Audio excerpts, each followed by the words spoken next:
Viewers, আপনারা হয়তো জানেন বিগত কিছুদিন পূর্বে বাংলাদেশে অনেক বৃষ্টি হয়েছে, যার ফলে অনেক জায়গা দেশের অনেক অঞ্চলে বন্যা হয়েছে এবং পানি বৃদ্ধি পেয়েছে।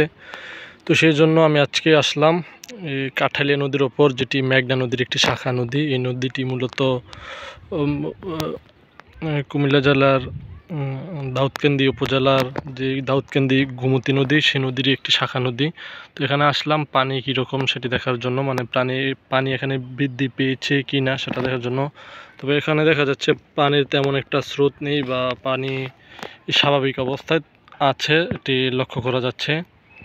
এবং এখানে পানির যে কালার সেটি একটু ব্যতিক্রমী, ওই যে বিভিন্ন জায়গায় যে মাটি, মানে পানি যে বাঁধ ভেঙে বা বৃষ্টির পানি, সেজন্য একটু ঘোলাটে।